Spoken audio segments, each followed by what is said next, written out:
Hello students. Today we will talk about the art of Mesopotamia 10,000 BC to 700 AD. In this lesson our objectives are acquaint the students about Mesopotamian art in the larger context of art history. Understand the important works of the era. Know about the stylistic features of the movement. The components of this chapter are introduction, geographical contours, contributions of the Mesopotamians to the world, history, timeline, Mesopotamian sculpture, Mesopotamian architecture, the cities, cylinder seals, clay tablets, cuneiform. The ancient civilization of Mesopotamia are the source of earliest surviving art. These civilizations were situated between the Tigris and the Euphrates rivers. Dating back to the 3500 BCE, Mesopotamian art was meant to serve as a way to glorify powerful rulers and create and restore their connections to divinity. Art was made from natural resources such as stone, shells, alabaster, and marble. Art was primarily meant for didactic purposes only.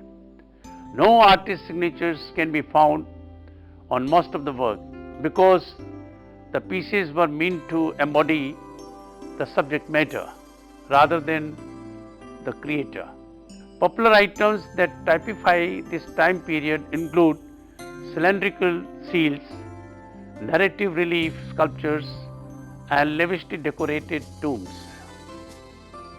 The major civilization that flourished during the Mesopotamian time was the Sumerians, 3500 to 2300 BC, Akkadians 2180 to 2340 BC, Babylonians 1792 to 1750 BC, Hittites 1600 to 1200 BC, Assyrians 1000 to 600 BC, and Persians 559 to 331 BC. In other words, the region passed through a series of historical periods involving the Sumerians, Akkadians, Assyrians, Amorites, Kassites, Elamites, Hammurabi, Mitanni, Chaldeans, Arameans, Persians, Greeks, Parthians, and Sassanians, and today the Arabs. In the 6th and 5th millennium BCE, agriculture developed in the alluvial plains between the Tigris and Euphrates rivers, which Greeks called Mesopotamia, meaning the land between the rivers. Now, in present-day Iraq, it was an ancient region in the eastern Mediterranean, bounded in the northeast by the Zagros Mountains and in the southeast by the Arabian Plateau. Let us briefly touch upon the contributions of Mesopotamians to the world.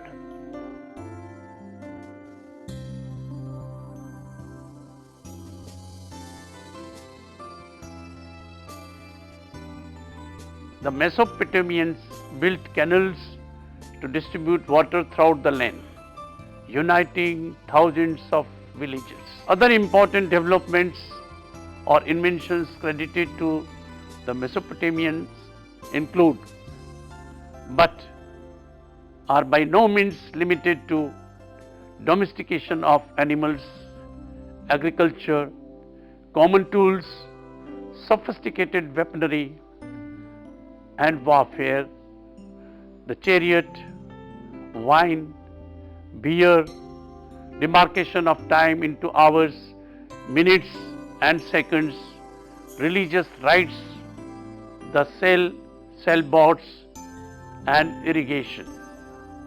The first plough was invented here.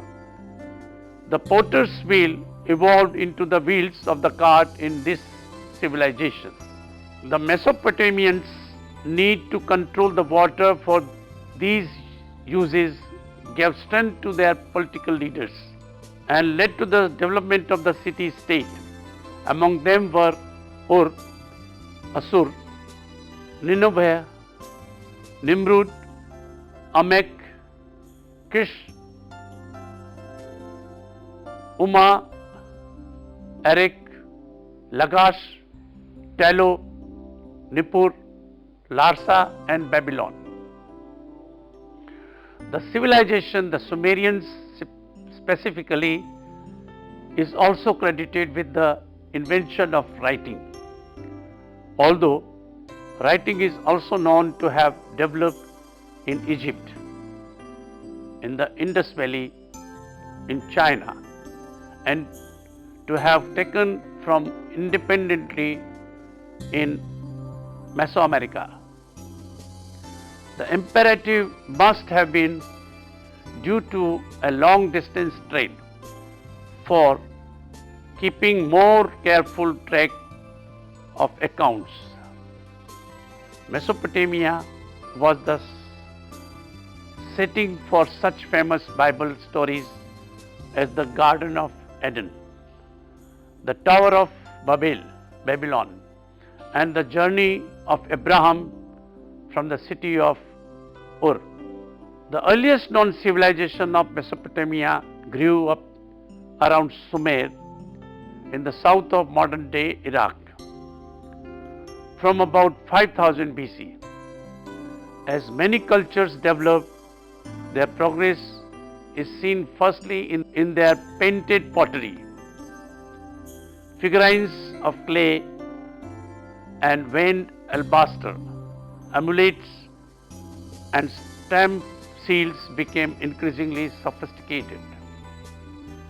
In terms of housing, there are round structures at Arpichia, T-shaped houses at Tel Es Sawan, wide at Irdu.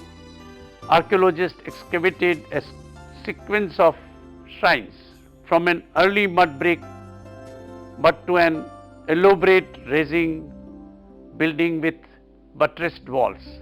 These buttresses were both decorative and structural and became a feature of Sumerian architecture.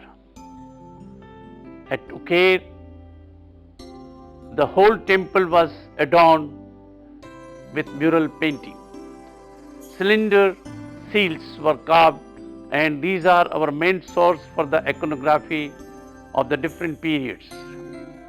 We also know that the first use of copper occurred in Sumer as far back as 5000. By 3000 BCE, as a result of these innovations, we find extensive urban development and creation of at least 12 city-states, each ruled by a king. First of the Sumerians controlled the south, filling their independent city-states with the fruits of new technology, literacy, and impressive art and architecture. Increasing rivalry between these states left them vulnerable to invaders like Elamites 2530 to 2450, and then the Akkadians 2334 to 2154 under their founder Sargon of Akkad 2334 to 2279. When invaders from further north in turn conquered the Akkadians about 2154, the Sumerians regained power locally. During this period, the city-states of Ur and Lagash thrived under strong leaders. Amorites were next to dominate the south. Under them and their king Hammurabi, a new unified society arose with its capital in the city of Babylon. About 934 AD, the Assyrians conquered Babylon. By the time of Tiglath-Pileser III, they were the most powerful nation on earth, controlling Babylonia, Egypt, Asia Minor, Caucasus, North Africa and the Eastern Mediterranean basin. This Neo-Assyrian empire was finally brought down at the fall of Nineveh in 612 AD by an alliance of Babylonians, Scythians, Medes, Parthians and others. After the fall of Babylon in 539 AD, Mesopotamia became a province of the Persian Achaemenid Empire. Before we move to the arts and architecture, let me introduce you to the Mesopotamian gods. The ancient Mesopotamian religion, the bull was worshipped as the supreme male god Anu. He was also the sky god, and his roar was thunder. Ninresig, the great mother goddess, was the lady of mountain. Enlil was the god of the air. Ea or Enki, the water god. Nana or Sin, the moon goddess. Utu, later Smash, and the sun god, and Inanna, later Star, and Start, the goddess of love, fertility and war. Let us now talk about Mesopotamian sculpture.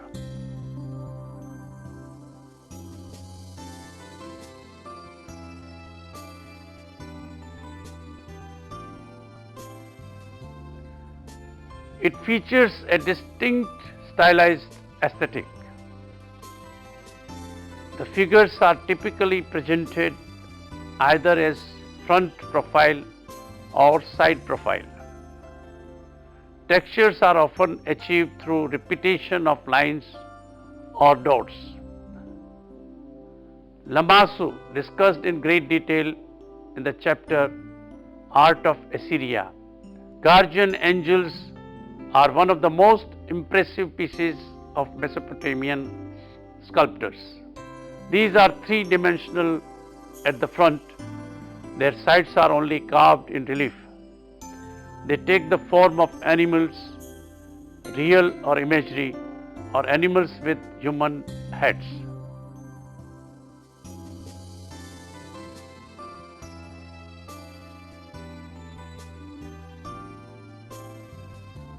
Limestone statues dated to about 2900 and 2600 BC from the square temple in Asnuna, excavated in 1932 to 1933, speak lots about the religious aspect of the Sumerian art.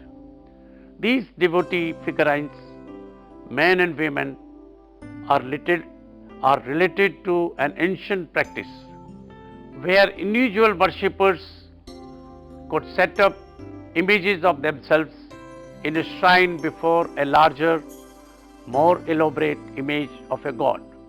Figures are represented with stylized faces and bodies, dressed in clothing that emphasizes pure cylindrical shapes.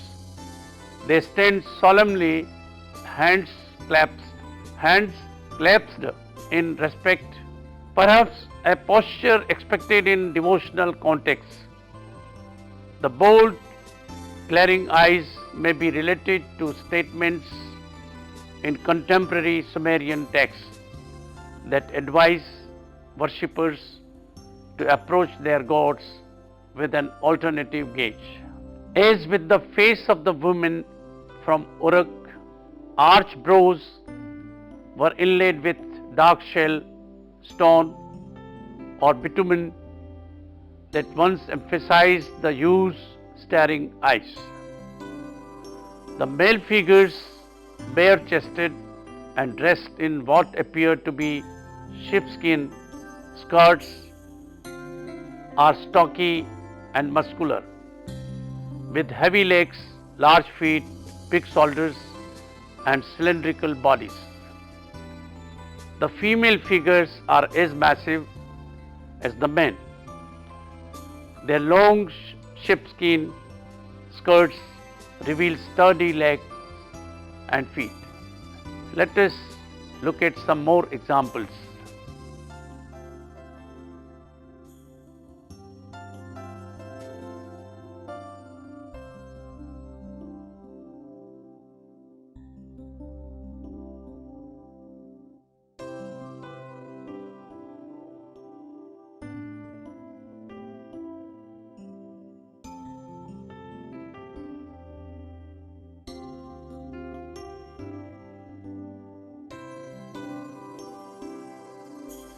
And now to Mesopotamian architecture.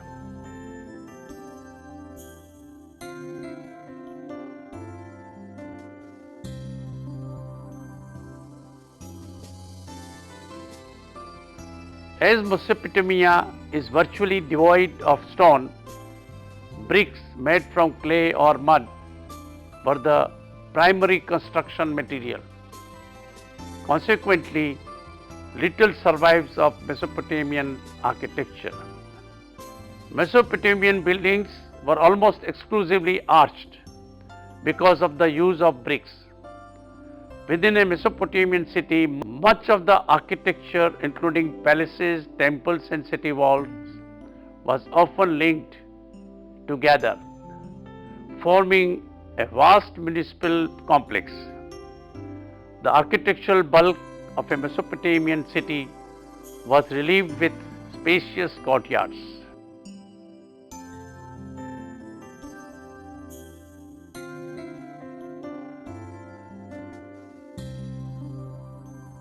The most distinctive type of Mesopotamian architecture is the ziggurat, a structure shaped like a stepped pyramid.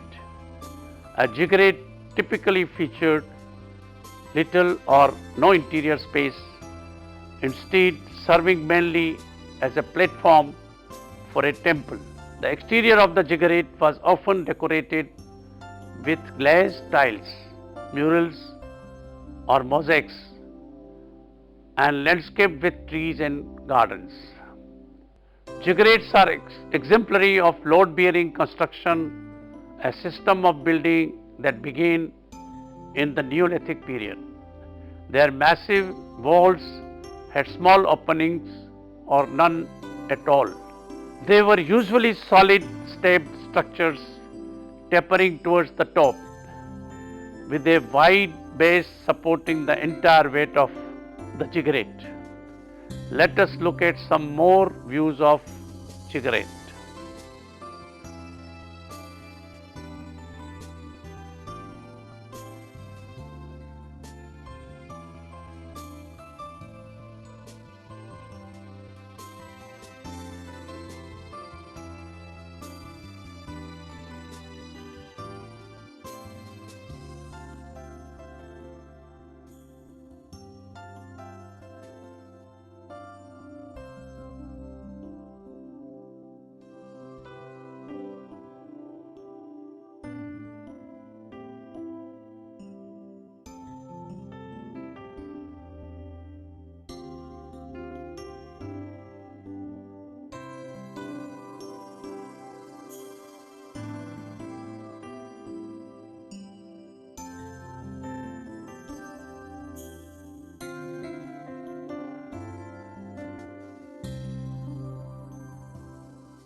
Let us talk about cities now.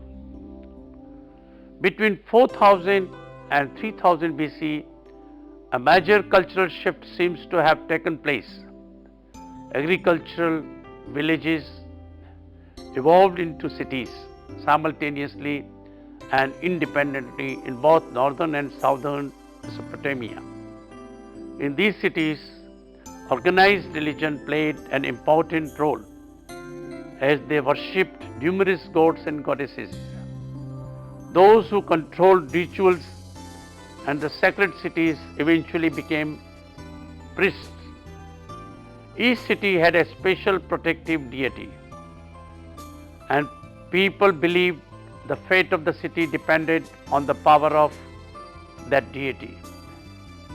Large architectural complexes, clusters of religious, administrative and service buildings developed in each city as centers of ritual and worship and also of government.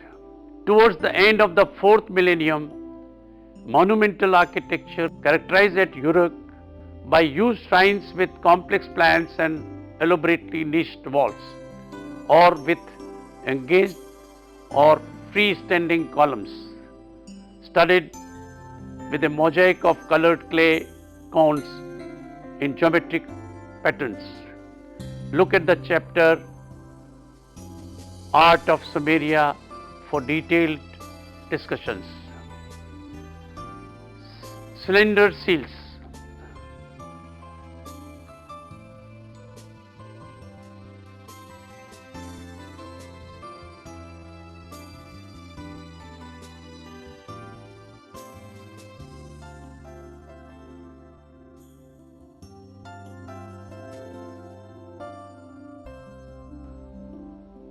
The earliest examples of cylinder seals were produced during the Uruk period.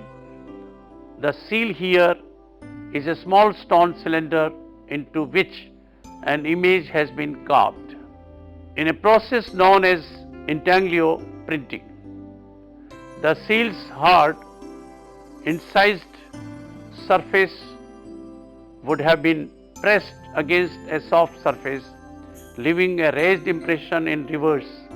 When a cylinder seal was rolled across a clay tablet or a closure on a container, it created repetitive band of images. Seal impressions were used originally to designate ownership and to keep inventories and accounts, and later to legalize documents. They offer a rich view of Mesopotamian iconography and the development of pictorial style over 3000-year period. Clay tablets, cuneiform.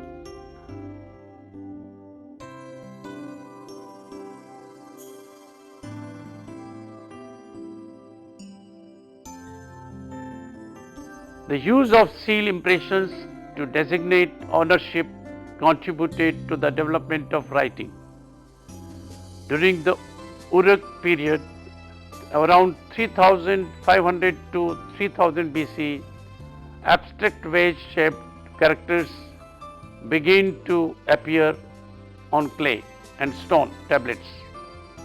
The earliest known written language comes from Sumer in southern Mesopotamia and persisted as the language of the priestly and intellectual classes throughout Mesopotamian history. Its script is called cuneiform, from the Latin word cuneus, meaning wedge. The Sumerians would scroll their picture words using reeds as writing instrument on wet clay, which would then dry into stone hard tablets, which is very good because it is hard to lose your records if they are big old heavy tablets. Also, it would be more permanent. After circa 2300 BC, a Semitic language, Akkadian, belonging to a period who may have come from the West, became more prevalent than Sumerians. The Sumerian Akkadian cultures coexisted for many centuries. Then their languages roughly correspond to the two main geographical divisions of Mesopotamia, Sumer and Akkad. Sometimes after the invention of writing, a Mesopotamian literature developed. The written word, which had originated in response to a practical need for daily recordings, became a tool of creative expression. Much epic poetry of Mesopotamia deals with the origins of gods and humans, the history of kingship, the founding of cities, and the development of civilization.